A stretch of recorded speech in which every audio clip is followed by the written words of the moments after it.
E aí galera, tudo beleza com vocês? Bem-vindos a mais um vídeo. Eu sou o Fábio. Galera, vídeo de pré-jogo. Nessa quarta-feira aí teremos mais uma partida do Corinthians no Campeonato Brasileiro. Meu Deus, esse ano não acaba. Cuiabá e Corinthians lá na Arena Pantanal se enfrentam. Vamos falar aqui sobre as possíveis escalações, retrospecto do confronto e mais umas coisinhas a mais, né? Vamos começar então pelas possíveis escalações do Corinthians para esse confronto. Eu não sei direito o que o Mano Menezes pensa ou planeja fazer, né? Não sei o que ele planeja escalar. Mas eu dei duas possíveis escalações aqui, tá? A primeira escalação possível, né, no meu achismo é Cássio, Fagner, Gil, Lucas Veríssimo e Fábio Santos, Gabriel Moscardo, Fausto Vera, Maicon, Renato Augusto, Pedro e Yuri Alberto, né? Lembrando que o Maicon ele volta, ele estava suspenso contra o América Mineiro e aí ele retorna, né? E tem outra possível escalação aqui, que é tirando o Moscardo ou até o Fausto Vera, por exemplo, e colocando o Romero no time, né? Porque aparentemente o Mano gosta do Romero, nem sei como não entrou no domingo, né? E assim, galera, eu só vou dizer uma coisa, se eu ver a escalação e eu ver Juan Oliveira de novo, eu vou surtar. Só isso que eu vou avisar pra vocês. Eu vou surtar se eu ver Juan Oliveira de titular de novo, né? E assim, galera, dessas escalações aqui, sendo bem sincero com vocês, eu poderia fazer umas trocas aqui se fosse eu. Por exemplo, Renato Augusto, ele não veio jogando nada, né? Ele não veio jogando nada. Então, no lugar do Renato Augusto, não sei se vocês concordariam com isso, mas Juliano poderia entrar, né? O Juliano entrou com vontade, bem, né? No domingo. Por que não, Juliano? E, gente, olha, eu não sei se daria certo, mas o Fagner jogando de meia direita aqui, ó, ponta direita aqui, é uma coisa que eu já pensei há algum tempo. Talvez pôr o Rafael Ramos ou Bruno Mendes aqui, talvez seria uma boa. O Fagner de ponta, o que vocês acham? Né? Qualidade no ataque ele tem, o problema é na defesa, né? O Fagner, né? Na minha opinião. Então, seria uma ideia aí, mas eu não acho que o Mano e nenhum outro técnico do planeta pensaria nisso, né? Mas enfim, né? Essas são as possíveis escalações, uma ideia ou outra aí de time. Mas sinceramente, galera, eu tiraria o Renato Augusto do time e colocaria o Juliano. Sinceramente, Renato Augusto, nem ele tá jogando nada. Não tá, não dá mais. Bom, vamos falar agora do retrospecto do confronto aí, Corinthians e Cuiabá. Eles não se enfrentaram muito na história, né? Tá aqui os confrontos, foram só 5 partidas disputadas, com 3 vitórias do Corinthians e uma do Cuiabá. Gols do confronto 13, 8-5 pro Corinthians. Confrontos aí nos estádios, foram 3 na Neoquímica Arena, 2 na Arena Pantanal, uma vitória para cada, né? O Corinthians venceu de 2-1 em 2021 e ano passado perdeu de 1-0, né? Foi naquele jogo que o Jô resolveu tocar pagode, né? Resolveu tocar pagode bem na hora do jogo do Corinthians com o Cuiabá. Aí depois disso nunca mais jogou no Corinthians, né? E o 2-1 de 2021 foram gols do Rony e do Watson, não foram? Foram Rony e Watson que marcaram, se eu não tô enganado. Bom, aqui dos últimos jogos, Corinthians e Cuiabá, né? Os últimos 2 jogos na Neoquímica Arena, 1-1, primeiro turno desse ano, e 2-0 no ano passado. Né, teve essa derrota aqui de 1-0 também na Arena Pantanal. E aqui o 2-1 de 2021. Deixa eu ver quem fez os gols aqui, só por curiosidade. Foram Rony e Watson, né? Rony e Watson que fizeram. Deixa eu ver aqui. Aqui, ó, Rony e Watson marcaram os gols. Silvinho era o técnico, né? Primeiro turno ainda.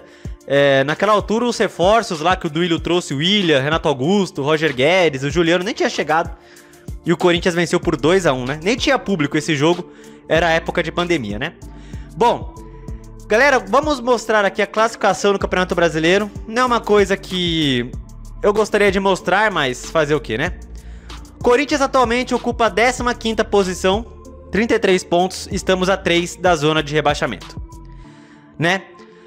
Vamos ver outros jogos da rodada aqui que nos interessam, né? O Goiás, por exemplo, que está em 16º, 2 atrás da gente, pega o Fluminense no Maracanã, né? Vamos torcer pro Fluminense aí, já que quis causar na nossa, né, Fluminense, né? Não deixou a gente ganhar.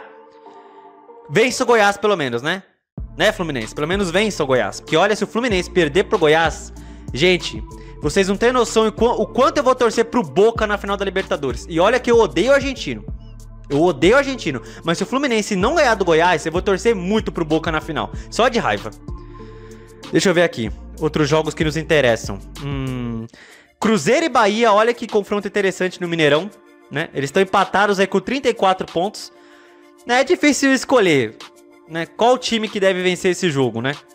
Os dois estão... Bom, o Bahia tá numa crescente, né? O Cruzeiro vinha de jogos ruins, mas venceu o clássico no domingo contra o Atlético, né? Tem que esperar pra ver o que vai sair desse jogo, né? Aí tem Cuiabá e Corinthians às 9h30, né? Deve passar na Globo esse jogo. Enfim. Aí, olha os jogos de quinta, né? Vasco e Internacional em São Januário, Santos e Curitiba na Vila, né? O Santos com certeza vai vencer o seu jogo, né? O Santos tomou de 7, mas enfim, o Curitiba é o pior time do campeonato. Acredito que o Santos vença o Curitiba. Se o Santos não ganhar do Curitiba, decreta o rebaixamento, né? Decreta. Tem Vasco e Inter, né? O Vasco vem numa crescente. Eu acho que o Vasco tem muitas condições de vencer o Inter em São Januário. Então eu acho que Vasco e Santos vencem na rodada. Eles vencendo vão a 33. Mesma pontuação do Corinthians. E eles têm uma vitória a mais. Olha aqui, ó. Eles estão com 8 vitórias e o Corinthians com 7. Se o Corinthians perder e o Vasco e o Santos ganharem, Corinthians na zona de rebaixamento. Né? Olha só, o Corinthians empata toda hora. Né? Olha só o que levou o time. Tem 2 jogos no campeonato contra Inter e Fluminense que o Corinthians poderia ter vencido e não segurou o resultado. Estaria hoje com 9 vitórias e 37 pontos. Pois é, estaria em 12º agora, 7 da zona de rebaixamento. Mas não segurou o resultado, né? Teve aquele jogo contra o Flamengo no Maracanã, que fez o favor de tomar o gol no finalzinho, estaria com 38. Né? Em 11º. Olha só os pontos que o Corinthians deixou pelo caminho. E olha só mais uma coisa interessante, galera. Olha só mais uma coisa interessante. Vamos comparar com o ano de 2007? Pois é, né? Ano muito legal pra gente, né? Só que não. Eu quero mostrar pra vocês aqui a classificação final do Brasileirão de 2007. Olha só que coisa interessante. O Corinthians terminou em 17º, 44 pontos. Se vocês forem analisar aí, o Corinthians foi o segundo time que menos venceu. 10 vitórias, né?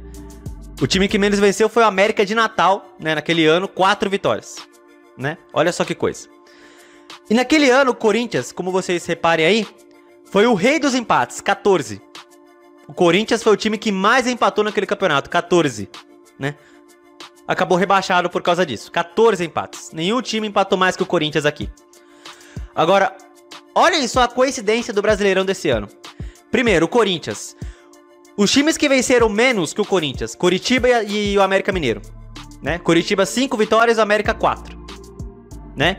E o Goiás tem 7 vitórias. O Corinthians, junto com o Goiás, é o terceiro time que menos venceu. E outra, o Corinthians tem 12 empates no campeonato aqui, ó. 12 empates. Analisando outros times aqui, ó. Tem o Bragantino com 10, Cruzeiro com 10, Goiás com 10 e só. O Corinthians também aqui é o time que mais empatou no Campeonato Brasileiro, né? Em 2007, se o Corinthians, por exemplo, empatasse com o Goiás no número de pontos, seria rebaixado. Ó, número de vitórias, ó, 13-10 pro Goiás. Então, olha o perigo, gente, se o Corinthians não começar a ganhar. Imagina o Corinthians empatando com o 16º, né? Tipo, o Corinthians ficando entre 16º e 17º, empatando com um time e sendo rebaixado porque teve menos vitórias que o outro. Imagina. Imagina se o Corinthians empata com o Vasco aqui em número de pontos e é rebaixado porque tem menos vitórias que o Vasco, por exemplo. Ou o Santos, ou o Cruzeiro. É de se preocupar, gente. É de se preocupar. Aí, vamos ver aqui os jogos do Corinthians. Olha só, os últimos 10 jogos do Corinthians aí. Cuiabá fora, Santos em casa, Atlético Paranaense em casa, Bragantino fora, Atlético Mineiro em casa, Grêmio fora, Bahia em casa, Vasco fora, Inter em casa, Curitiba fora. Sendo realista, gente. Sendo realista. A gente sempre apoia, torce, sempre, né? Corintiano que é corintiano sempre torce e apoia. Nesse momento é só reza, né? Que dá pra fazer, só rezando. Sendo realista, analisando friamente, quantos desses jogos vocês acham que o Corinthians tem condições de vencer?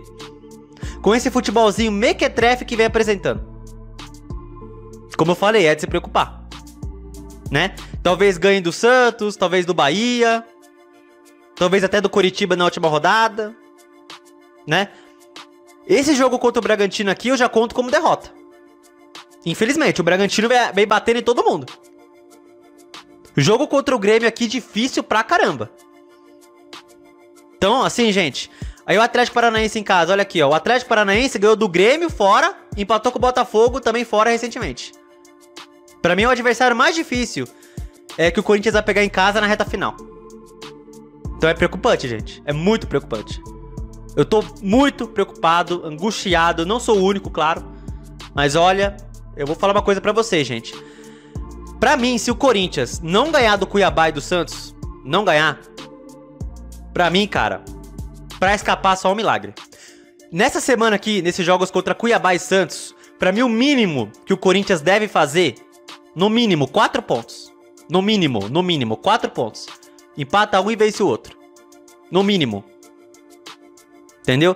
Se o Corinthians fazer 1 ou 2, só o milagre salva. Infelizmente, gente. É a realidade. Pra mim, dá pra fazer 6 pontos nesses dois aqui. Dá pra fazer. Temos jogadores pra isso. Futebol tem? Não. Ultimamente não. Mas jogadores tem. Dá pra fazer 6 pontos. E é 39. Se o Corinthians vence esses 2 jogos, fica muito mais tranquilo pra reta final. Muito mais tranquilo. Então, ou os jogadores acordam pra vida agora, porque há tempo, ainda há tempo de resolver esse problema. Há tempo, ainda faltam 10 jogos. Não faltam 3 nem 4, faltam 10. Ainda tem tempo. Ainda tem tempo. Dá pra chegar na última rodada, penúltima, de boa. É só os jogadores acordarem pra vida, o mano fazer as escolhas certas e eles criarem vergonha na cara e ganharem jogos. É fácil pra mim falar, né? Infelizmente, é fácil demais. Difícil é fazer pra eles, né? Então é isso, galera. É isso. Esses são os últimos jogos. Eu comparei com o campeonato de 2007 pra vocês verem as coincidências, né? Então, olha, tá complicado, tá preocupante, certo? E é isso, galera. É isso. É uma semana decisiva pra gente, na minha opinião. Decisiva, entendeu? O Corinthians pode ir do inferno pro céu, né, até domingo, porque domingo é o jogo contra o Santos. Então é do inferno ao céu que o Corinthians pode chegar, né? Mas é isso, né? Meu palpite pra esse jogo, eu vou votar em 1 a 0, né? Mesmo não confiando muito, né, nesse time, né? Corintiano sempre acredita, né, gente? É o que resta pra gente. 1 a 0, gol, sei lá, do Gil de cabeça numa cobrança de escanteio. É o que me resta. 1 a 0, gol do Gil. É isso. Comente aí o palpite de vocês. O que vocês acham aí de tudo que eu falei nesse vídeo. Se vocês acham que quantos jogos desses aí dá pra ganhar, né, dos últimos 10. E é isso, galera. É isso. Esse é o pré-jogo de Cuiabá e Corinthians. Até o próximo vídeo do canal. Se você gostou, deixe seu like, se inscreva e também compartilhe o conteúdo. E tá difícil falar vai Corinthians ultimamente, então eu vou falar salve o Corinthians, porque, né, como diz o hino, né? Como diz o hino, salve o Corinthians, porque estamos precisando de salvação e milagre nesse momento. É isso. Falou.